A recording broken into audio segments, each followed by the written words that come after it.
Hello, welcome to Good Journeys Tarot. I am Maleficent. Rosemary will be back next week. So today I am here to talk to you about the Nine of Pentacles. But before we get into that, I just want to welcome my special guests today, Jack and Henry, who were supposed to light up, except that they are now broken. Turns out all of my Halloween decorations are, in fact, broken. And so I will have to be acquiring some new ones. Most of these have been around for 10 years or so. And so they've seen a little bit of a better day.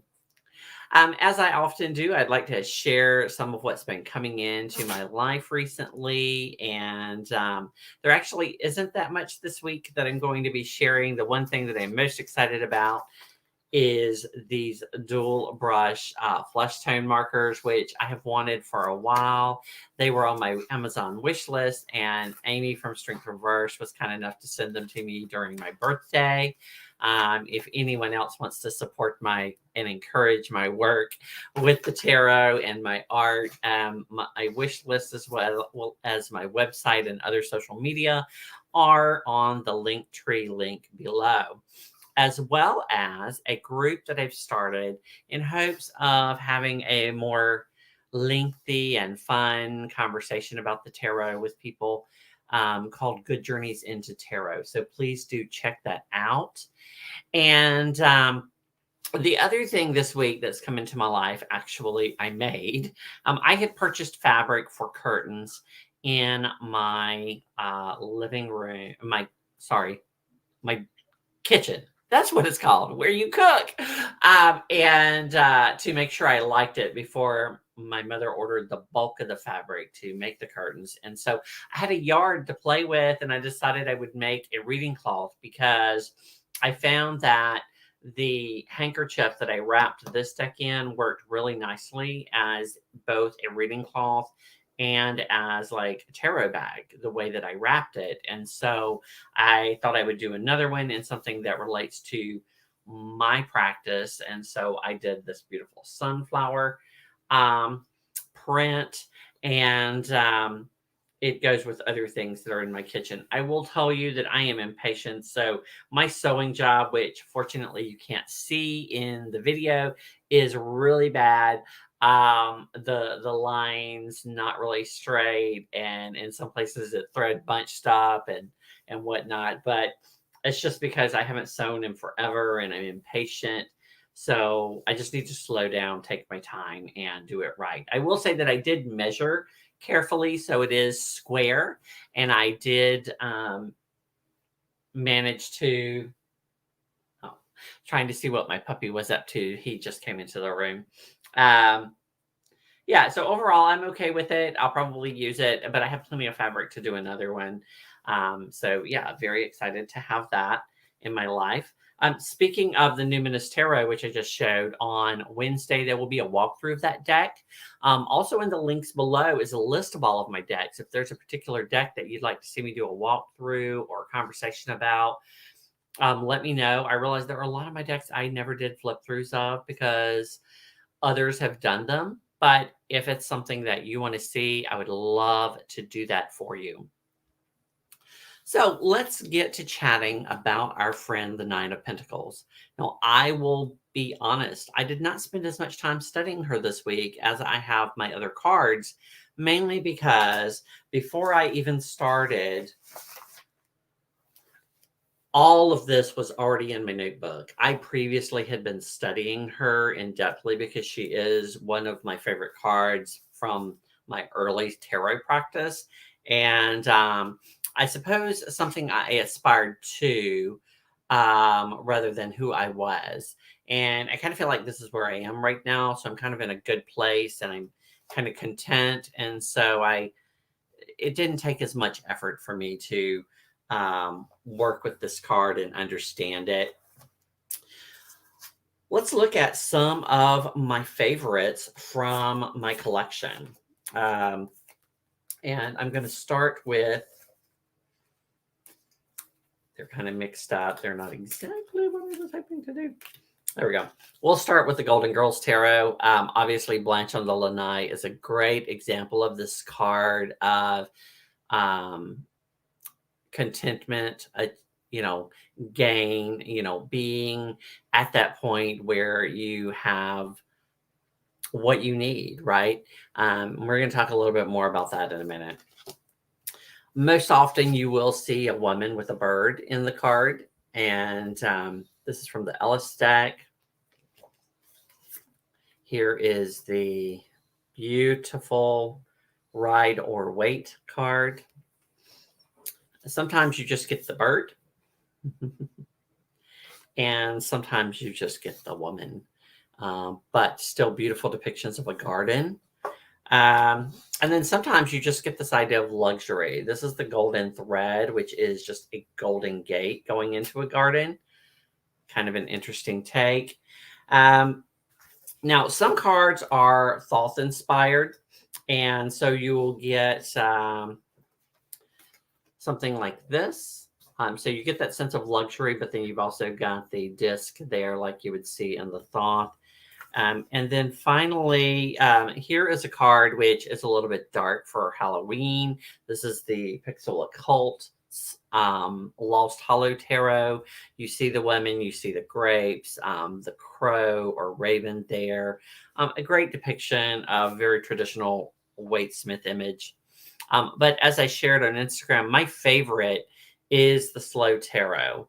The Slow Tarot actually, to me, is much more the ideas that I want to see here in the Lord of Material Gain, that contentment and that attainment and whatnot that comes with this card. And she's actually inside versus outside. I'm much more of a inside person. So I love this idea of being in a drawing room or sitting room. And maybe it's the sunflowers behind her that really appeal to me. But I just love this card. It's really beautiful and still captures the ideas behind the card in general. As I've said, this card is the Lord of Material Gain. This is about reflection on the material. This is in Yesod, which is associated with the moon, hence the reflection. And we're talking about Pentacles or the Earth suit, which is about our finances or our physical surroundings. In this card, some of the things that are important are going to be the bird and the woman herself. But a lot of people like to point out this little snail as a signal of self-sufficiency, which is an idea I like. That's something that I have been hoping to achieve in my life over the last 15 years studying the tarot. And I think I'm finally at that point, which is why I think I kind of moved away from this card, because I think I've dealt with it a little bit. In my coloring here, one of the things that I did was I highlighted the pentacle here in gold because I wanted to focus on her hand touching it, because it is this idea that she is aware of her wealth, of her status, and where she is. I didn't color in the sky simply because I'm running out of ink, right? The logistics of doing art. You gotta have the tools, right? You'll see this bird here has a hood, okay? Some people like to make something of that hood, and the bird themselves, we get several different interpretations of. One interpretation is that, this is someone who has put in the effort to do the training to get to the point where they can control the bird, so to speak. But then the bird itself doesn't really have any control because it can't see anything, right? It's kind of being held captive for all practical purposes, which is what some people have said about this woman, i.e., she is a woman of means. And at the time that this deck was done, a woman of means would have been surrounded by walls, like we see here, covered with the grapes, to protect her. And so she may even be lonely in this garden by herself. But when I see this card upright, I think luxury, I think attainment, I think um, independence and self sufficiency and all of those things, which I've talked about before. It's only when we look at the shadow side or reverse side of this card that I begin to look at it in that kind of being trapped kind of way. And other ways that we might look at that are um, that we have a lack of security, or we are thinking the grass is greener on the other side, right? And it's not quite what we want anymore. One of the choices I made to do this pink rather than yellow is that, to me, pink's a much more luxurious color. So a little bit happy with that. Welcome, Amy. I was talking about you earlier. Glad to have you with us. So we talked a little bit about the snail, and we've mentioned the bird or falcon, which can represent discipline. Some have referenced it as being intellect, or even representing good news.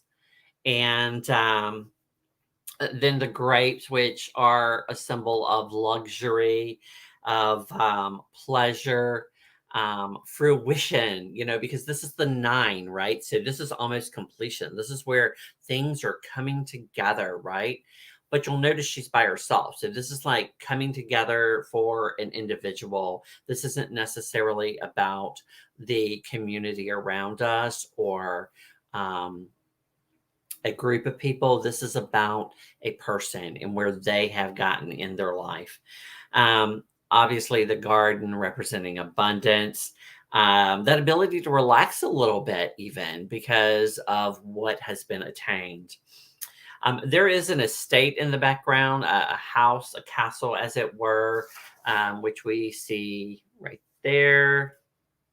And so this is very much about material manifestation.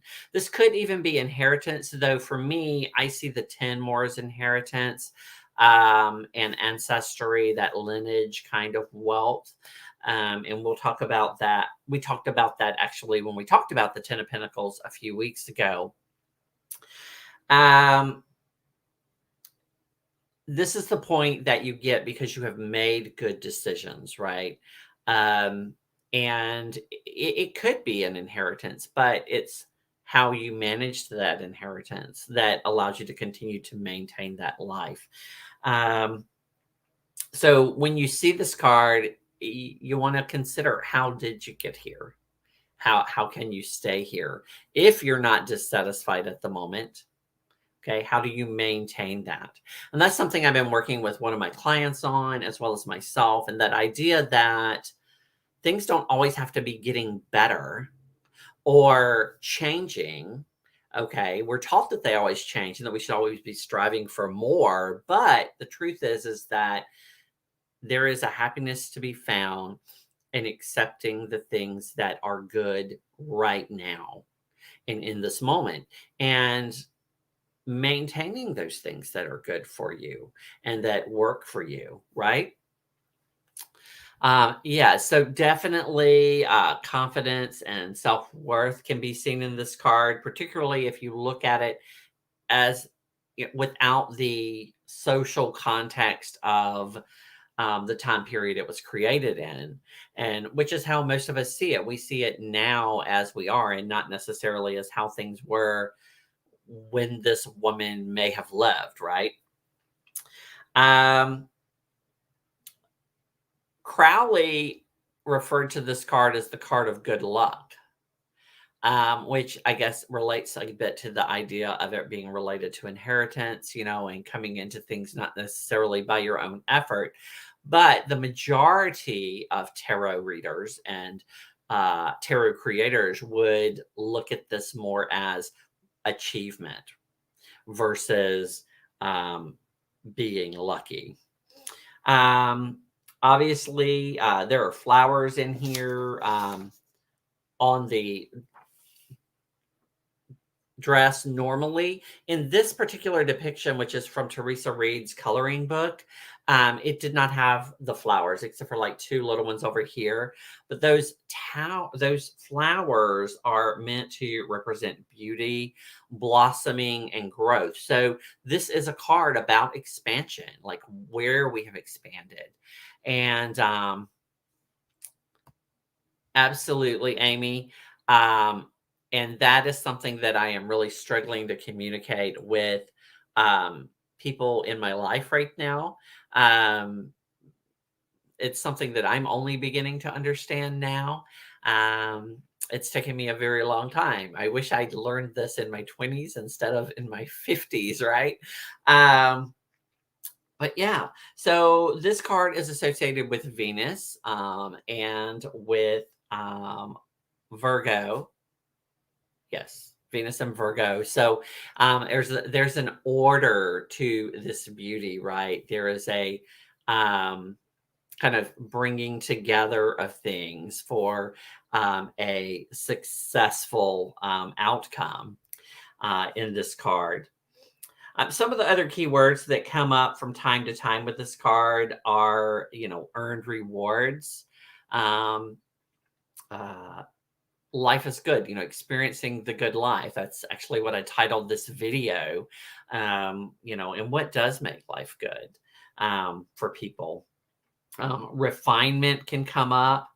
Um, but in the shadow side, as I've mentioned, there can be this grass is greener on the other side of the fence kind of feeling going on. Maybe you're looking at others and thinking they've got it better than you, rather than focusing on the things that you have that bring you joy.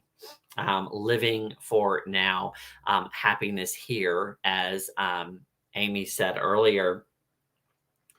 There's also this idea of dissatisfaction, longing, or loneliness. After all, she is in the garden by herself. And while that experience is great at certain times, the shadow side of that is that it can be lonely. And I don't think that anyone really struggles with this card. It generally is a positive card, so to speak, that people, like I have said, and like Strength Reverse has shared today, we tend to really like the confidence, the self worth, the um, refinement that we see in this card.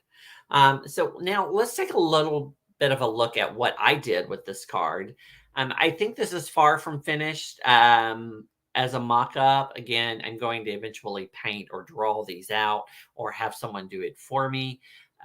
But right now, this is what I have. And there are some things that I changed from the Smith Wade image and some things that I've kept. Obviously, a woman and a bird are in the card, like on most cards. However, I've taken a little bit of a different approach because I have never lived in a vineyard or anywhere that's grown grapes. Well, I take that back, not grapes, for wine. And so I wanted to, with every card, make it personal, a situation in my life. And so this card for me will be my mother. And the reason that she's holding that pink rose there and smelling it in the garden is this, idea of attainment of, and that's the columns there are for to give it that more luxurious feel. But I did a rose garden because that's what reminds me of true contentment, of true happiness. It is the fact that our yard was covered with pink roses growing up because my father grew them for my mother.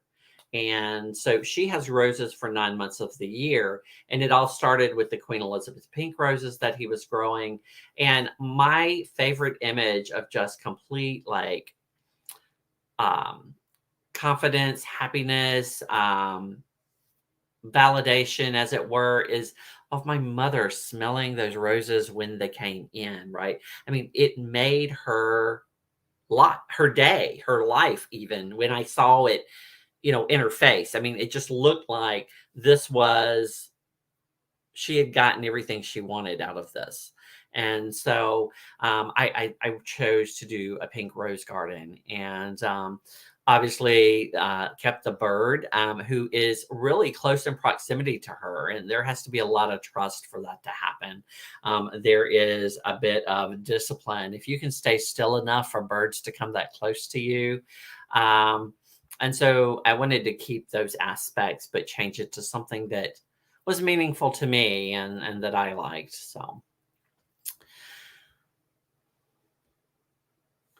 So those are a few of my thoughts on the Nine of Wands.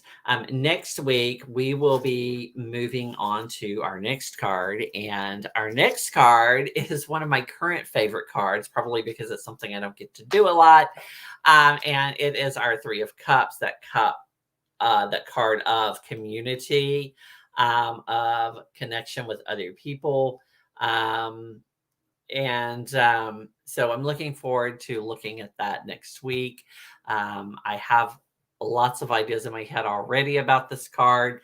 And in fact, I may already have some thoughts. Let me look and see what, if anything, is already in our little